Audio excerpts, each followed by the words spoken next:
నమస్తే, welcome to hello doctor. మానని దగ్గు, బరువు, ఆకలి తగ్గడాన్ని అనుమానించాల్సి ఉంటుందా? ఇతర శ్వాస సంబంధ సమస్యలకు, లంగ్ క్యాన్సర్ లక్షణాలకు తేడాలేంటి?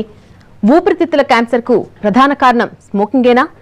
లంగ్ క్యాన్సర్ ఆధునిక చికిత్సా విధానాలకు సంబంధించి పూర్తి వివరాలను అందించడానికి Omega hospital surgical oncologist doctor CH Mohan Vamshi గారు మనతో పాటు ఉన్నారు. ఆయనతో మాట్లాడదాం.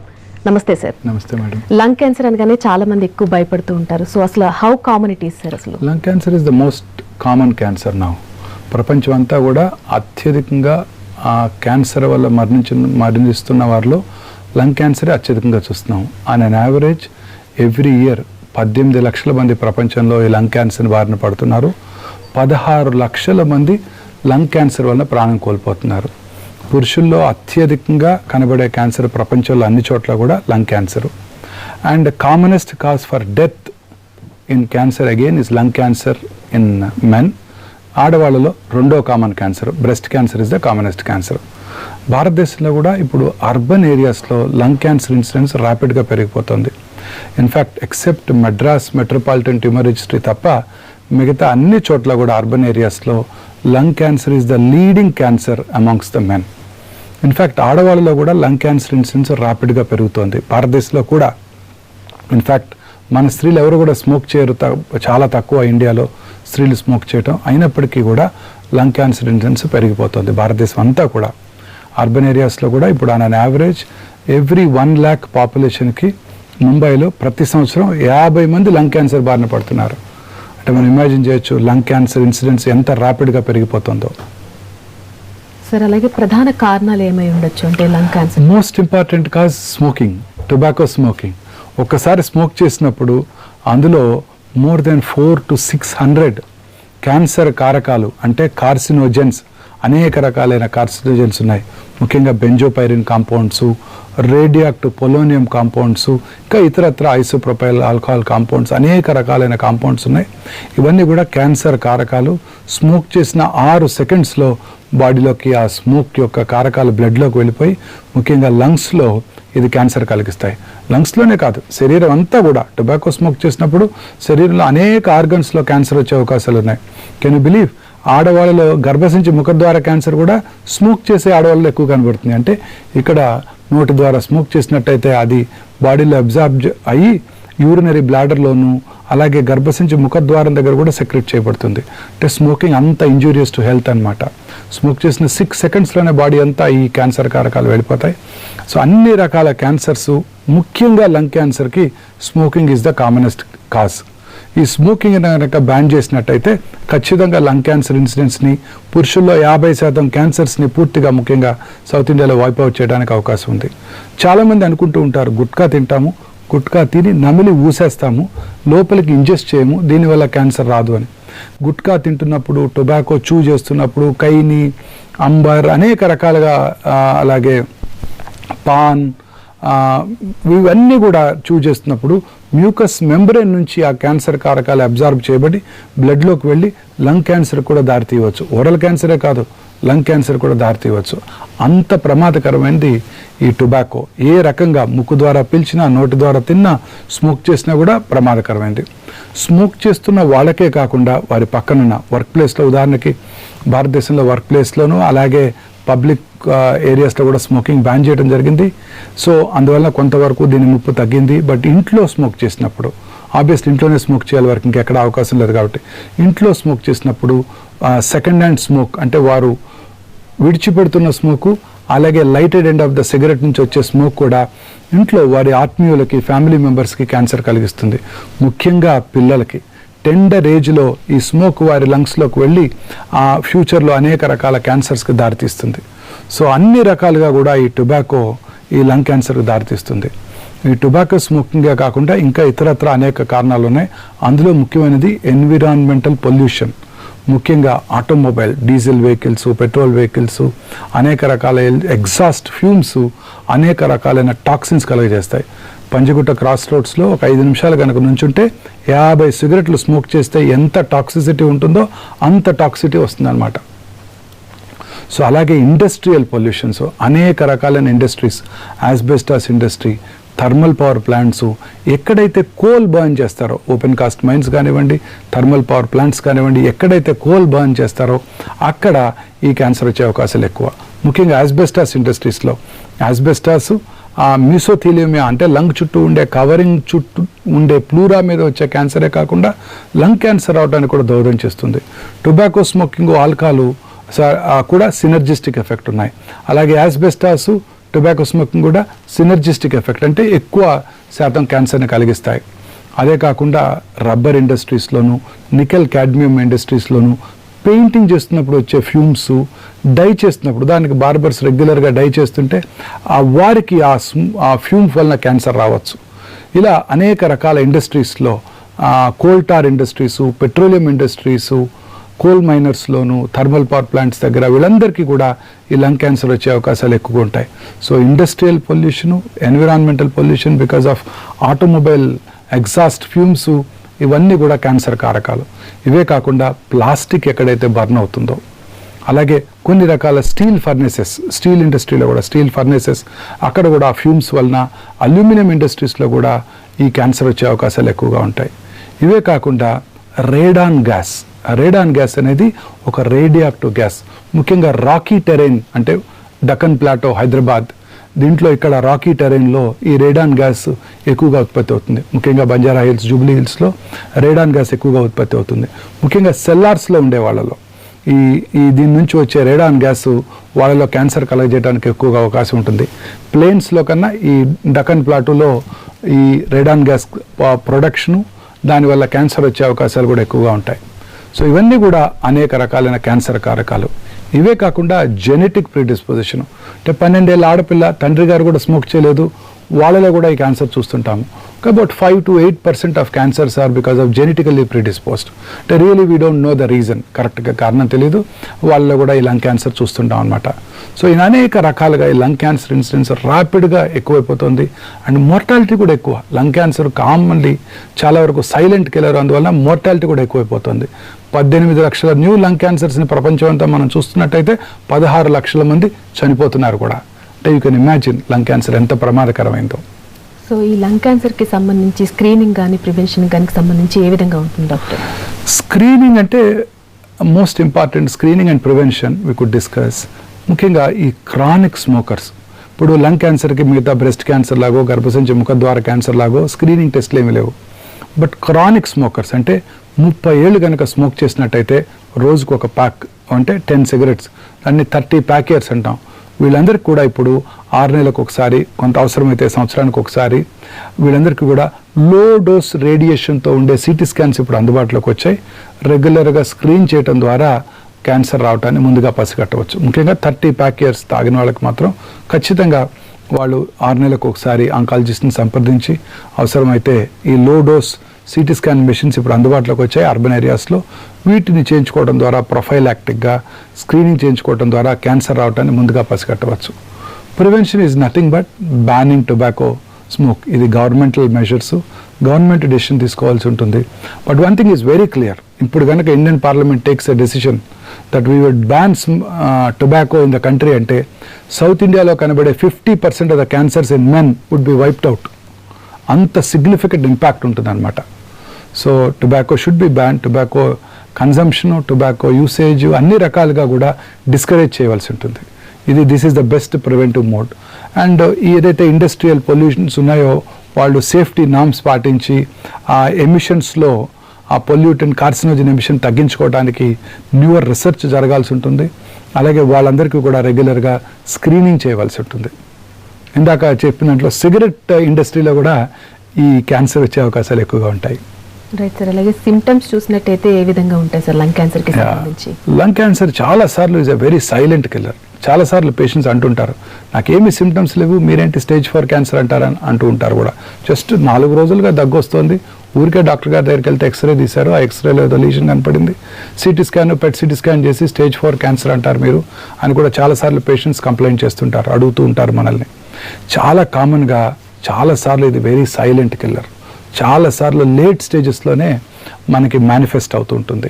ముఖ్యంగా సిమ్టమ్స్ కనుక చూసుకున్నట్టయితే మానని దగ్గు, కాఫ్, చాలామంది స్మోకర్స్కి కాఫ్ ఉంటుంది, బ్రాంకైటిస్ వల్ల కాఫ్ ఉంటుంది, క్రానిక్ పల్మరీ డ్యామేజ్, క్రానిక్ ఎంఫైసిమా అంటారు, COPD, chronic obstructive pulmonary disease వల్ల కాఫ్ ఉంటుంది.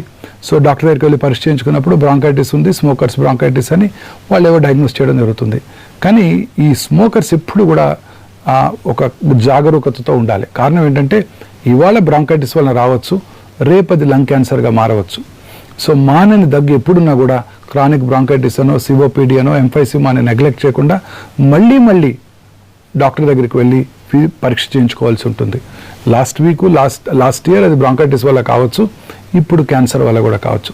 సో మానని దగ్గినప్పుడు డ్రై కాఫ్ ఆల్సో, దగ్గినప్పుడు కొన్నిసార్లు కళ్ళు పట్టడం, ఆ కళ్ళులో రక్తం పట్టడం, హిమాప్టైసిస్ అంటాం. ఇవన్నీ కూడా లంగ్ క్యాన్సర్ లక్షణాలు. ఇవే కాకుండా లో గ్రేడ్ చెస్ట్ పెయిన్ రావటం, షార్ట్నెస్ ఆఫ్ బ్రెత్ అంటే ఆయాసం, చిన్న పని చేసినప్పుడు ఆయాసం రావటం, అలాగే లాస్ ఆఫ్ వెయిట్ తగ్గిపోవటము, ఆకలి తగ్గిపోవటము, డిస్టేస్ట్ ఫర్ ఫుడ్, తినాలనిపించకపోవటము, ఇవన్నీ కూడా లంగ్ క్యాన్సర్ లక్షణాలు. కొన్నిసార్లు ఎంత సైలెంట్గా ఉంటుందంటే లంగ్ క్యాన్సరు కొన్నిసార్లు చిన్న ట్యూమర్ ఉంటుంది, బ్రెయిన్కి పాకిపోతుంది. ఇది నార్మల్ ఎక్స్రేలో ఈ ట్యూమర్ కనబడకపోవచ్చు, న్యూరో సర్జన్ అది ఆపరేట్ చేసి తీసేసి టెస్ట్కి పంపిస్తే అప్పుడు లంగ్ క్యాన్సర్ అని వస్తుంది. అప్పుడు సిటీ స్కాన్, పెట్ స్కాన్ చేయడం జరుగుతుంది. అంటే అంత సైలెంట్ కిల్లర్ అనమాట. కొన్నిసార్లు సడన్గా ఒక పేషెంటు చిన్న small history of fall, suddenly fracture of the big great bone, rod వేయటానికి ఆర్థోపెడిక్ సర్జను దాన్ని రాడ్ వేస్తూ లేదా ప్లేటింగ్ చేస్తూ చిన్న టిష్యూని బయాప్సీ పంపితే దాంట్లో లంగ్ క్యాన్సర్ కనబడుతుంటుంది. సో చాలాసార్లు ఇట్స్ ఎ సైలెంట్ కిల్లర్. శరీరంలో ఇతర భాగాలకి పాకాక ఆ సిమ్టమ్స్ని బట్టి మనం లంగ్ క్యాన్సర్ని డయాగ్నోస్ చేస్తుంటాం. సో అందుకే స్మోకర్స్ అందరూ చాలా జాగ్రత్తగా ఉండాలి, ఎటువంటి సిమ్టమ్ని అశ్రద్ధ చేయకూడదు. సో చేయకుండా చిన్న మార్పుల్ని, వారి బాడీలో వచ్చే మార్పుని ఇమ్మీడియట్గా డాక్టర్ దగ్గరికి వెళ్ళి చూపించుకోవాల్సి ఉంటుంది. అలాగే ప్రధానంగా ఎలా డయాగ్నోస్ చేస్తారు డాక్టర్ లంగ్ క్యాన్సర్ని? ఈ లక్షణాలు ఉన్నప్పుడు చాలాసార్లు సస్పీషియస్గా ఉన్నప్పుడు చాలాసార్లు న్యూమోనియాతో మేనిఫెస్ట్ చేస్తుంటారు వాళ్ళు. ఎక్స్రే తీసినప్పుడు న్యూమోనియా పిక్చర్ ఉంటుంది. సో ఈ సిమ్టమ్స్తో వచ్చినప్పుడు, న్యూమోనియా అలాంటి సిమ్టమ్స్తో వచ్చినప్పుడు, ముఖ్యంగా స్మోకర్స్లోను, మెన్లో ఈ క్యాన్సర్ ఎక్కువగా చూస్తుంటాం స్త్రీలలో కంపేర్ చేసినట్టయితే, ఎందుకంటే ఆబ్వియస్లీ ఇండియాలో మోస్ట్లీ మెన్నే స్మోక్ చేస్తుంటారు కాబట్టి. సో వీళ్ళందరికీ కూడా ఎక్స్రే పరీక్ష, అలాగే CT scan, computerise tomography scan ద్వారా ఆ ట్యూమర్ ఎలా ఉన్నది, ఎక్కడ ఉన్నది అని మనం ఐడెంటిఫై చేయడానికి అవకాశం ఉంటుంది. ఆ తర్వాత ఈ మధ్యకాలంలో చాలామంది పేషెంట్స్కి లంగ్ క్యాన్సర్ చాలా అగ్రెసివ్గా పాకుతూ ఉంటుంది, శరీరంలో ఇతర భాగాలకు పాకుతూ ఉంటుంది. వచ్చిన చోట నుంచి లంగ్ నుంచి ఆపోజిట్ లంగ్కి, లివర్కి, ఎడ్రినల్ గ్లాండ్స్కి, బోన్స్కి, బ్రెయిన్కి, అన్ని భాగాలకి, శరీరంలో ఇతర భాగాలకి పాకుతూ ఉంటుంది. సో కాబట్టి పెట్ సిటీ స్కాన్ అంటారు. సిటీ స్కాన్లో గడ్డ ఉన్నది లేనిది తెలుస్తుంది. P E T CT scan, PET CT scan, F D G, fluoro deoxygenated glucose PET scan చేయడం ద్వారా ఈ లంగ్ క్యాన్సర్ ఎక్కడ ఉంది శరీరంలో, ఎంత దూరం పాకింది అనేది పూర్తిగా అవగాహన రావడానికి అవకాశం ఉంటుంది. నిర్ధారణ కోసం బయాప్సీ పరీక్ష తప్పనిసరి. ఈ బయాప్సీ అనేది డిపెండింగ్ ఆన్ ద లొకేషన్. అంటే ఉదాహరణకి సెంట్రల్ పార్ట్ ఆఫ్ ద లంగ్లో వచ్చినప్పుడు బ్రాంకోస్కోపిక్ బయాప్సీ, అంటే ఎండోస్కోప్ చేయడం ద్వారా ఆ ట్యూమర్ని మనం బయాప్సీ చేయడం జరుగుతుంది. కొన్నిసార్లు సెంట్రల్ కంపార్ట్మెంట్లో లింఫ్ నోడల్ మాసెస్ ఉన్నప్పుడు మనము trans bronchial ultrasound guided fine needle aspiration cytology cell block prepare చేసి ఏ రకమైన క్యాన్సరో తెలుసుకోవడం జరుగుతూ ఉంటుంది. కొన్నిసార్లు ట్యూమర్ పెరిఫరీస్లో ఉన్నప్పుడు, అంటే లంగ్ బయట భాగంలో ఉన్నప్పుడు direct CT scan guided biopsy చేయడం ద్వారా అది ఏ రకమైన క్యాన్సరో చాలా ఖచ్చితంగా నిర్ధారణ చేయడానికి అవకాశం ఉంది. కొన్నిసార్లు వీటన్నిటికీ కూడా అప్రోచ్ అవ్వలేనప్పుడు, అంటే చాలా చిన్న ట్యూమరు, బ్రాంకోస్కోపీలో అది కనబడటం లేదు, సిటీ స్కాన్ ద్వారా మనం బయాప్సీ చేయలేకపోతున్నాం ఎందుకంటే సెంట్రల్ పార్ట్లో ఉంది. ఇప్పుడు లిక్విడ్ బయాప్సీ కూడా అందుబాటులోకి వచ్చింది. లిక్విడ్ బయాప్సీ అంటే జస్ట్ 10 ml ఆఫ్ బ్లడ్ తీసుకొని అందులో సర్క్యులేటింగ్ ట్యూమర్ సెల్స్ని ఐడెంటిఫై చేసే ఫెసిలిటీ కూడా అందుబాటులోకి వచ్చింది. అంటే ఎటువంటి బయాప్సీ కూడా లేకుండా చాలాసార్లు మొన్న మధ్య కూడా ఒక పేషెంట్ చూసాం, చిన్న స్మాల్ మాస్, సిటీ స్కాన్ ద్వారా బయాప్సీ చేయలేకపోయాము, ట్రాన్స్ బ్రాంకియల్ అల్ట్రాసౌండ్ గైడెడ్ బయాప్సీతో నెగిటివ్ వచ్చింది, అలాగే బ్రాంకోస్కోపీలో కనబట్టలేదు. అలాంటప్పుడు లిక్విడ్ బయాప్సీ చేసి ఇది క్యాన్సర్ ఉన్నది అని చాలా ఈజీగా నిర్ధారణ చేయగలిగాం. సర్క్యులేటింగ్ ట్యూమర్ సెల్స్ని ఐడెంటిఫై చేసి దాన్ని ప్రాసెస్ చేసి దాని మీద ఇమ్యూనోహిస్టోకెమిస్ట్రీ చేసి ఏ రకమైన క్యాన్సర్ కూడా తెలుసుకునే facility is liquid biopsy. Liquid biopsy కూడా అందుబాటులోకి వచ్చింది. చాలామందిలో ఒక అపోహ ఉంది, ఈ సిటీ గైడెడ్ నీడిల్ బయాప్సీ చేసినప్పుడు చాలామంది అడుగుతూ ఉంటారు, ఇప్పటికీ అడుగుతుంటారు, చాలా అవేర్నెస్ ప్రోగ్రామ్స్ మనం చేస్తున్నప్పటికీ కూడా బయాప్సీ చేస్తే ట్యూమర్ని నీడిల్ పెట్టి గుచ్చినప్పుడు లేదా తీసినప్పుడు ట్యూమర్ని డిస్టర్బ్ చేస్తారు. అప్పుడు క్యాన్సర్ శలాలు అత్యంత వేగంగా రక్తనాళాల ద్వారా లింఫనాళాల ద్వారా పాకిపోతాయి అని చాలామందికి బయాప్సీ కూడా భయపడుతూ ఉంటారు. ఆందోళన చెందాల్సిన అవసరమే లేదు. బయాప్సీ ద్వారా క్యాన్సర్ని అప్స్టేజ్ చేసే అవకాశమే లేదు. బయాప్సీ చేయటం ద్వారానే మనం క్యాన్సర్ని గుర్తించడానికి అవకాశం ఉంటుంది. సో ఈ బయాప్సీ చేసి అది ఏ రకమైన క్యాన్సర్ గుర్తించినట్టయితే దాన్ని బట్టి మనం ట్రీట్మెంట్ ప్లాన్ చేయడానికి అవకాశం ఉంటుంది. అయితే ఈ ట్రీట్మెంట్ విధానం ఏ విధంగా ఉంటుంది డాక్టర్, అంటే లంగ్ క్యాన్సర్కి సంబంధించి? లంగ్ క్యాన్సర్ డయాగ్నోస్ చేశాక ఫస్ట్ మనము స్టేజింగ్ చేయవలసి ఉంటుంది. అంటే ఏ స్టేజ్లో ఉన్నది, లంగ్లో వచ్చిన లోబ్ వరకే పరిమితమై ఉందా, లేదా బ్రాంకస్ ఇన్వాల్వ్మెంట్ ఏమైనా ఉందా, మెయిన్ బ్రాంకస్ ఇన్వాల్వ్మెంట్ ఏమైనా ఉన్నదా, అలాగే ఆపోజిట్ లంగ్లోకి ఏమైనా పాకిందా, శరీరంలో ఇతర భాగాలకి ఎక్కడికన్నా పాకిందా తెలుసుకోవటం మోస్ట్ ఇంపార్టెంట్. దీని ద్వారా స్టేజ్ని బట్టి మనకి క్యాన్సర్ ట్రీట్మెంట్ ఆధారపడి ఉంటుంది. అర్లీ స్టేజెస్లో మనం సర్జరీ చేయటం జరుగుతూ ఉంటుంది. లేట్ స్టేజెస్లో ఇతరత్ర కీమోథెరపీ, రేడియోథెరపీ ఇవ్వటం జరుగుతూ ఉంటుంది. ఇదే కాకుండా మనం ట్యూమర్ బయాప్సీ చేసినప్పుడు ఖచ్చితమైన నిర్ధారణ, లంగ్ క్యాన్సర్లో అనేక రకాలైన క్యాన్సర్స్ ఉన్నాయి. Small cell cancer, non small cell cancer. Small cell cancer అనేది ఎక్కువగా స్మోకర్స్లో చూస్తుంటాము. స్మాల్ సెల్ క్యాన్సర్స్ చాలా అగ్రెసివ్గా పెరుగుతూ ఉంటాయి. డయాగ్నోస్ చేసేటప్పటికే శరీరంలో ఇతర భాగాలకి పాకిపోయి ఉండే అవకాశాలు చాలా చాలా ఎక్కువ. నాన్ స్మాల్ సెల్ క్యాన్సర్స్ అంటే adenocarcinoma, squamous cell carcinoma అంటుంటాము. ఈ squamous cell carcinoma once again small cell cancer లాగానే స్మోకర్స్లో ఎక్కువగా చూస్తుంటాము. ఎడినో కార్సినోమా స్మోకర్స్లోను నాన్ స్మోకర్స్లో కూడా చూస్తుంటాము. బట్ నాన్ స్మోకర్స్లో ఎక్కువగా కనబడుతూ ఉంటుంది ఎడినో కార్సినోమా. దీనికి ప్రోగ్నోసిస్ కూడా కొంచెం బెటర్గా ఉంటుందన్నమాట. ఇలా క్యాన్సర్ యొక్క టైప్ను బట్టి, క్యాన్సర్ యొక్క స్టేజ్ని బట్టి ట్రీట్మెంట్ ప్రోటోకాల్ డిజైన్ చేయడం జరుగుతూ ఉంటుంది. అలాగే లంగ్ క్యాన్సర్లో రీసెంట్ అడ్వాన్సెస్ ఏమున్నాయి doctor? So most important thing ఏంటంటే ఈ క్యాన్సర్ ట్రీట్మెంట్లో, ముఖ్యంగా ఈ లంగ్ క్యాన్సర్ ట్రీట్మెంట్లో ఇందాక మనం డిస్కస్ చేసినట్టు అర్లీ స్టేజెస్లో వచ్చినప్పుడు మనం దానికి సర్జరీ చేయడం జరుగుతుంది.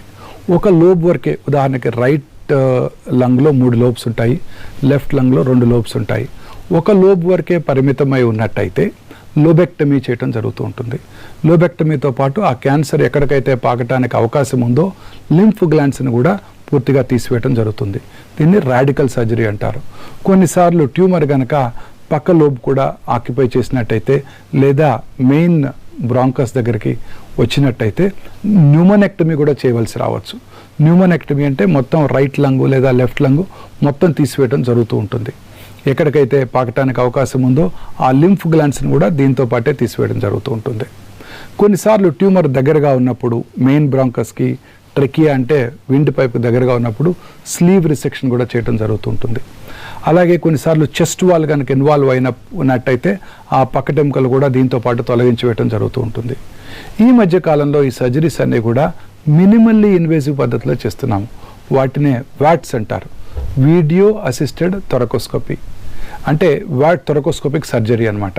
అంటే ఇంతకు ముందులాగా పెద్దగా కోత కోయకుండా, రిబ్ ఎక్సిషన్ చేయకుండా 3 or 4 కీ హోల్స్ పెట్టి ఆ కీ హోల్స్ ద్వారా అక్కడ న్యూమోథొరాక్స్ క్రియేట్ చేసి 7 to 8 ml of mercury create చేసి ఏ పార్ట్ ఆఫ్ ద లంగ్లో ట్యూమర్ ఉందో ఆ పార్ట్ని కీ హోల్ పద్ధతిలోనే దాన్ని పూర్తిగా మనం సర్జరీ చేయడం జరుగుతుంది. కీ హోల్ పద్ధతిలో చేసినప్పుడు అడ్వాంటేజ్ ఏంటంటే very minimally invasive. Lung cancer patients అందరూ చాలామంది క్రానిక్ స్మోకర్స్ ఉంటారు. చాలా కామన్గా ఇది ఎల్డర్లీ ఏజ్లోనే చూస్తుంటాము. వాళ్ళకి పువర్ లంగ్ రిజర్వ్ ఉంటుంది. అందువలన మినిమల్లీ ఇన్వేసివ్ పద్ధతిలో చేసినప్పుడు మనము పేషెంట్కి మార్బిడిటీ అంటే పోస్ట్ ఆపరేటివ్ మార్బిడిటీ కాంప్లికేషన్స్ బాగా తక్కువగా ఉంటాయి, రెస్పిరేటరీ కాంప్లికేషన్స్. అందువల్ల చాలాసార్లు ఈ సర్జరీని మనం కీహోల్ పద్ధతిలో చేస్తున్నాం. కీహోల్ పద్ధతిలో చేసినప్పుడు ఇంకొక మెయిన్ అడ్వాంటేజ్ ఏంటంటే విజువలైజేషన్. అంటే 10 to 16 times magnified image naked అయితే చూసిన దానికన్నా పెద్ద స్క్రీన్లో ఆపరేషన్ థియేటర్లో కనుక చూసినట్టయితే చక్కగా ట్యూమర్ ఉన్న భాగము, తర్వాత అది ఎక్కడికైతే పాకడానికి అవకాశం ఉందో లింఫ్ గ్లాండ్స్ ఇంకా క్రిస్టల్ క్లియర్గా మనకి కనిపిస్తాయి. కాబట్టి వాటన్నిటిని పూర్తిగా తీసివేయడం జరుగుతుంది. పోస్ట్ ఆపరేటివ్ కాంప్లికేషన్స్ కూడా చాలా తక్కువగా ఉంటుంటాయి. సో ఇలా ఈ లంగ్ క్యాన్సర్ ట్రీట్మెంట్లో అనేక రకాలైన రీసెంట్ అడ్వాన్సెస్ వచ్చాయి. అలాగే కొన్నిసార్లు ఇవాళ 90-year-old మెన్ 80-year-old మెన్లో ఈ క్యాన్సర్స్ చూస్తుంటాము. అర్లీ స్టేజ్లో క్యాన్సర్ చూసినప్పుడు సర్జరీ చేయాల్సిన అవకాశం ఉన్నా కూడా వాళ్ళందరికీ కూడా చాలామందికి కరోనరీ ఆర్టరీ డిసీజ్ ఉండవచ్చు, స్మోకర్స్ కాబట్టి హార్ట్ ప్రాబ్లమ్స్ ఉండొచ్చు, పువర్ లంగ్ రిజర్వ్ ఉండొచ్చు, వాళ్ళు సర్జరీ విత్స్టాండ్ చేసుకోలేకపోవచ్చు. అలాంటప్పుడు మనం ఏం చేస్తామంటే వీళ్ళందరికీ కూడా లిమిటెడ్ రేడియేషన్ ఇవ్వడం జరుగుతుంటుంది. ఎస్పెషలీ అర్లీ స్టేజెస్లో కీమో రేడియేషన్ కాంబినేషన్స్.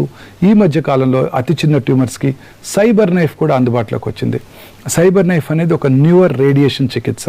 ఇందులో ప్రిసైజ్గా కొన్నిసార్లు అమెరికన్స్ టొమహాక్ క్రూయిజ్ మిసైల్స్ అని వాడుతుంటారు టెర్రరిస్ట్ బేసెస్ని టార్గెట్ చేయడానికి. అదే టెక్నాలజీ ప్రిసైజ్గా క్యాన్సర్ని టార్గెట్ చేసే టెక్నాలజీ ఈ సైబర్ నైఫ్ టెక్నాలజీ. ఇంతకుముందులాగా 30-40 రోజులు రేడియేషన్ కాకుండా జస్ట్ 1 to 4 డేస్లోనే ఈ రేడియేషన్ మొత్తాన్ని కంప్లీట్ చేసే అవకాశం కూడా ఏర్పడింది. ముఖ్యంగా ఎల్డర్లీ పేషెంట్స్లో సర్జరీ వీలు కానప్పుడు వీళ్ళన్నిటి కూడా ఈ కీమో రేడియేషన్ ప్రోటోకాల్లో రేడియేషన్తో పాటు అంటే లీనియర్ యాక్సిలరేటర్సు, ఆర్క్ థెరపీ, కొత్తగా వీమాట్ థెరపీతో పాటు ఇప్పుడు సైబర్ నైఫ్ కూడా అందుబాటులోకి వచ్చింది. సో వీటి ద్వారా అతి తక్కువ మార్బిడిటీతో అంటే పేషెంట్స్కి సైడ్ ఎఫెక్ట్స్ లేకుండా మనము ఈ రేడియేషన్ ఇవ్వడం జరుగుతుంది.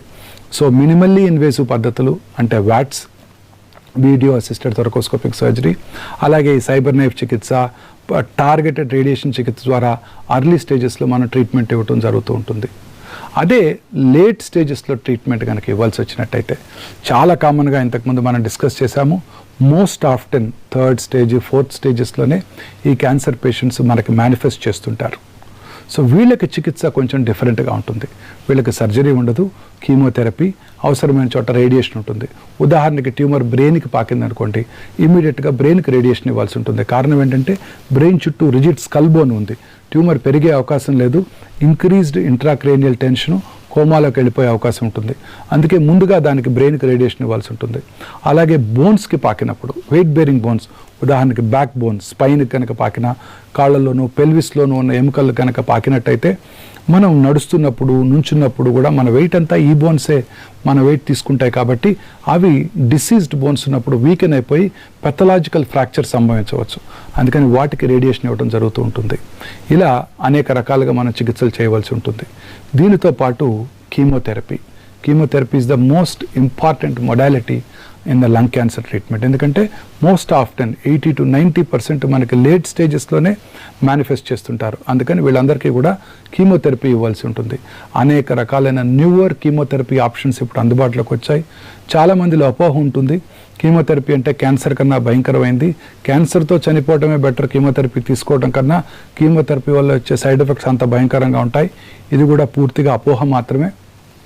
కొత్త రకాలైన కీమోథెరపీ డ్రగ్స్, కీమోథెరపీ వలన వచ్చే కాంప్లికేషన్స్ తగ్గించడానికి అనేక రకాలైన newer medicines, pre medication, post chemotherapy medication, chemotherapy వల్ల వచ్చే వామిటింగ్స్, నాజియా అలాంటివన్నీ ప్రివెంట్ చేయడానికి ప్రీ మెడికేషను, అలాగే post chemotherapy complications, white cells, తెల్ల రక్త కణాలు తగ్గటం, వీటిని నివారించడానికి ముందుగానే కాలనీ స్టిమ్యులేటింగ్ ఫ్యాక్టర్స్ అందుబాటులోకి వచ్చాయి. అన్నిటికన్నా అత్యంత రీసెంట్ మోడిఫికేషన్స్ ఏంటంటే టార్గెటెడ్ థెరపీస్. అంటే క్యాన్సర్ సెల్నే ప్రిసైజ్గా టార్గెట్ చేసే ఫెసిలిటీస్ కూడా అందుబాటులోకి వచ్చాయి. వీటిని టార్గెటెడ్ థెరపీస్ అంటారు. 2 రకాల మాలిక్యూల్స్, ముఖ్యంగా బెవాసిజిమాబ్ అంటారు, vascular endothelial growth factor inhibitor. వీటి ద్వారా కీమోథెరపీతో పాటు వీటిని కంబైన్ చేసినప్పుడు చాలా ఎఫెక్టివ్గా పనిచేసి ప్రొలాంగ్డ్ లైఫ్ అందజేయడానికి, ముఖ్యంగా స్టేజ్ 4 క్యాన్సర్ పేషెంట్స్కి అందజేయడానికి అవకాశం ఉంది. ఇదే కాకుండా ఇప్పుడు ఇమ్యూనోథెరపీ కూడా అందుబాటులోకి వచ్చింది. Year before last year Nobel prize was awarded to 2 different groups of scientist who are working on immunotherapy. Immunotherapy అంటే మన ఓన్ బాడీ ఇమ్యూనిటీని పెంచడం. ఎలా మన బాడీకి ఇన్నేట్ ఇమ్యూనిటీ ఉంది, ఆ innate immunity natural killer cells ఉన్నాయి మన బాడీలో, టీ సెల్స్ అంటారు. క్యాన్సర్ సెల్స్ ఎంత స్మార్ట్ అంటే మన బాడీ ఇమ్యూన్ మెకానిజంని బ్లంట్ చేసేస్తాయి. అంటే క్యాన్సర్ సెల్స్ మన బాడీ ఇమ్యూన్ సెల్స్ మీద టీ సెల్స్ని, రిసెప్టార్స్ని బ్లాక్ చేసి ఆ క్యాన్సర్ని గుర్తించకుండా, క్యాన్సర్ మీద పని చేయకుండా చేస్తాయి. ఇమ్యూన్ థెరపీలో ఏం చేస్తారంటే ఇమ్యూన్ థెరపీ మెడిసిన్స్ ఇచ్చినప్పుడు ఆ టీ సెల్ మీద ఉండే రిసెప్టార్స్ని క్యాన్సర్ బ్లాక్ చేయకుండా అవి అడ్డుకుంటాయి.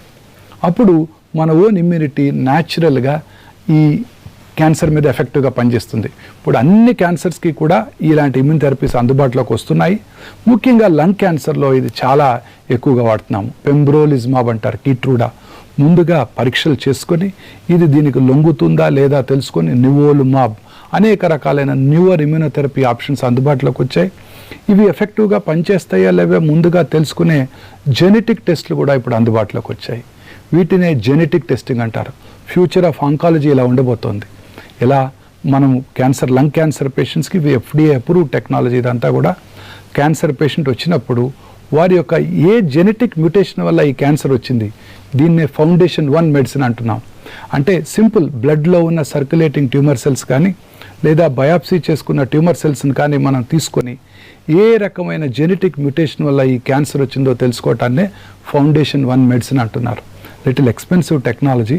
ఏ రకమైన మ్యూటేషన్ వల్ల ఈ క్యాన్సర్ వచ్చింది, 4-5 రకాల మ్యూటేషన్స్ ఉన్నట్టయితే అందులో డ్రైవర్ మ్యూటేషన్ ఏది తెలుసుకొని దాన్ని టార్గెట్ చేసే మెడిసిన్ని ఈ FoundationOne మెడిసిన్ అంటున్నాము. ఇలా మనకందరికీ తెలుసు, మన హ్యూమన్ బాడీలో 22,000 ప్రోటాన్ కోడింగ్ జీన్స్ ఉన్నాయి. ఇందులో ఒక 400 to 500 క్యాన్సర్ ఆంకోజీన్స్ ఉన్నాయి. వాటిని ప్రిసైజ్గా ఐడెంటిఫై చేసే ఫెసిలిటీస్ అందుబాటులోకి వచ్చాయి. వాటిని మనం టార్గెట్ చేయడం ద్వారా ఎటువంటి సైడ్ ఎఫెక్ట్స్ లేకుండా కూడా ఈ క్యాన్సర్ని క్యూర్ చేసే ఫెసిలిటీసు, లేట్ స్టేజ్ క్యాన్సర్లో సిగ్నిఫికెంట్గా లైఫ్ ప్రొలాంగ్ చేయడానికి కూడా అవకాశం ఏర్పడింది. Right doctor, thank you so much. Lung క్యాన్సర్కి సంబంధించి పూర్తి వివరాలు అందించినందుకు thank you so much doctor.